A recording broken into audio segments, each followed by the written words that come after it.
Everybody,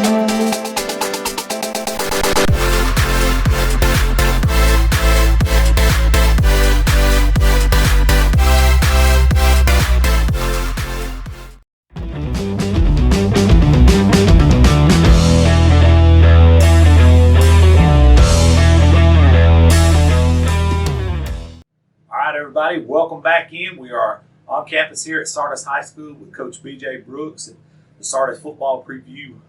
Always, Coach, good to see you, buddy. Yeah, good to see you too. Good talking to you last week when you called in on the final drive.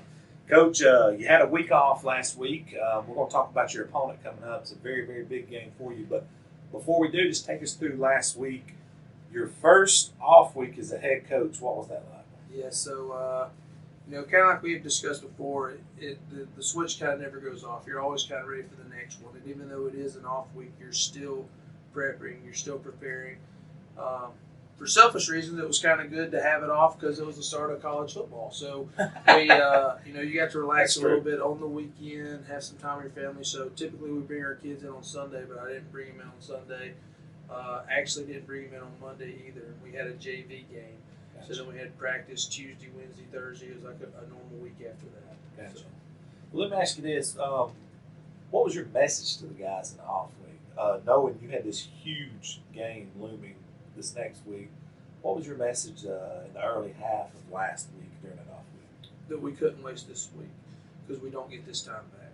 And to get where we want to get, we can't waste it. Gotcha. Because we're about to play a really good team. It's going to be very well coached.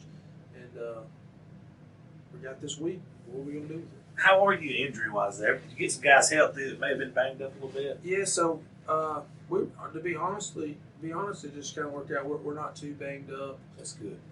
We've been relatively healthy, besides just nicks and bruises that you get in football. Gotcha. So, but besides that, it is a good time, though, to kind of regroup, get your feet back up under you a little bit, too. All right, let's talk about this week's opponent. You talked about how much respect you have for Coach Osmond. You know what you're up against when you play him. And people who don't coach football that are quote-unquote sideline geniuses or people up in the bleachers, Coach Benefield said it best, some of the best coaches you'll ever meet sitting right up here behind them. Oh, yeah. They see that score last week, and they think, well, Arab ain't Arab. They barely beat Douglas 21-14. What they don't realize is still a very, very, very good opponent. Yeah. And Douglas is a pretty good football team themselves. I don't have to tell you any of that, but just your normal fan that would see that score and think, hey, talk about Arab. Well, really, both those teams, they're good teams. Both of them are really good at what they do. That's right. I feel like Douglas, not just to get on them step, but like they're very well coached. Yep. They're very well coached at what they do. Their coaches get the most out of their players, which is a credit to their staff, to their players. It's the same thing with Arab. They're really good at what they do. Their kids play really, really hard. Like I said, I know Coach Osmond can get the most out of his players because he did it for me when I played for him. And he always finds a way to motivate you. They're disciplined. They're not going to beat themselves. They play hard. They're physical. They're a really good football team. When you're coming into a game like this, you've played in games like this, you've coached at other places in games like this. How much different is it as a head coach, though? Do you feel the pressure, or do you get fired up? What's going through your mind heading into a huge game like this? Yeah, it is still new to me, so I'm still kind of figuring some of it out. The pressure really doesn't get to me as far as the other stuff. Like I've had so many people, that Coach Osmond coached, that as my buddy, they're like, man, you're going against Coach this week. That is pretty cool. But in reality, I love Coach Osmond. I've got nothing but respect for him. He wants to beat me just like I'm anybody else, and I want to beat him just like if it was my mom over there coaching. I would want to beat my mom. That's right. So nothing less. I really don't get caught up too much in that. It's just I want to put our kids in the best position to be successful. What do you think? Now, I'm not putting the cart ahead of the horse. What would it mean to get a victory against an Arab? Man, this early. It would be big for our kids, without a doubt. Just the mental standpoint of trying to flip the mindset and flip the script of where we're trying to go with it. Because Arabs, last year was the standard. for the area. I mean, 9-1, third round of the playoffs. Really and truly could have beat Pleasant Grove. So it would be huge. Also from the mental standpoint of what the game was like last year. Yeah.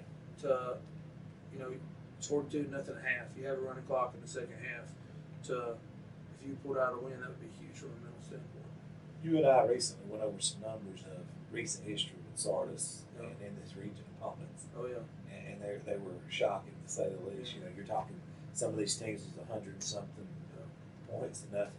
How do you mentally make your guys realize, hey, we can compete against these guys, and we're going to compete against these guys? Yeah, I think it's really just trying to get them to trust the preparation, and that's what I tell them all the time is trust the work, and you get in what you put out of it.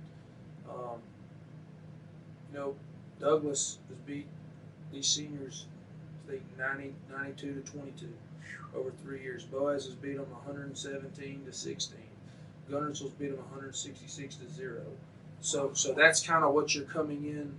Arabs played them once, so 42-0. So trying to just come in and get them, and that was a big thing I thought 2 weeks ago against New Hope, who also beat us last year, was we handled adversity well when they ran the opening kickoff back, and it's 7-0. Out of the gate. You might think, oh, here we go again, but it didn't. The guys came in, they executed. We got down the field, we scored, we responded. So, I think it's so much mental. Yeah, because you see it all the time when even when teams sometimes. Well, I think Coach Kelly had last 2 weeks ago when they were about to play Piedmont, he told me he's like last year I felt like we were the better team. I think we was athlete for athlete better, but we somehow barely win the game because it's in our heads. Yeah. He said there's a mental hurdle there. Yeah. That's why I asked that question. My next question is, who's some of the guys that you're going to have to saddle up this week in this big game coming? Some of the guys you're like, hey, I'm going to need the best blank, blank, and blank on offense and the best blank, blank, and blank on defense. I would say a guy that needs to have a really good game for us is Jose Ponce at center. Gotcha. Their nose guard's good. He's long, number 6. He gets after it. He's a little bit of a lengthier guy, so sometimes that can give you some issues. Maybe more so on the edge sometimes than on the interior. And also too, between him and the guards, working combos, etc. To their middle linebacker, number 0. Yep. Their 2 guys in the middle are really good. Defensively, number 1's really good for them. So depending on who it is in our secondary, they got to know where he is. Got to find him. He's a good ball player. And then just I would say collectively as a front defensively, just trying to contain the quarterback too, because he's not the biggest guy, but he's real dynamic with the ball in his hands, and if he gets loose, he can make you pay. That's right. And Leon McDean's throughout history is going to be strong and physical up front. So you're hitting the nail on the head. That middle of the field, around that line of scrimmage, is probably going to tell the tape in this game, I imagine. Just final thoughts heading into this important week with Arab. Man, it's a big week. It's region play. I've been telling the guys. That's what I told them this morning. That's what I told them Sunday. You're going to go against the best team you faced all year. This is what you've been working for. This is the challenge that you want to measure and see to see where we are. Well, here we go. It's here. So it's at the door. You hope you're ready to answer it. I know they're going to be coached up. They're going to be ready to go, and we're going to be coached up too. That's good. So we're looking forward to going over there, and hopefully it's we come out on the better end of it. Dude, it's going to be a very fun game to watch this Friday. You guys traveling to Arab. Anything about travel or time you guys are leaving? Anything you need to tell parents? Yeah, so I would say it's probably we're going to have to go Phillips. It's their homecoming. Okay. So traffic might be a little extra. It's $10 to get in. They don't have any cash gates. It's all GoFam. Gotcha. So, but besides that, just come, show out, support, and help us try to pull it through. All right, Coach, we're going to shut this episode down. We'll be right back here next week with another edition of the DJ Brooks Show. See you guys next week. Come see us.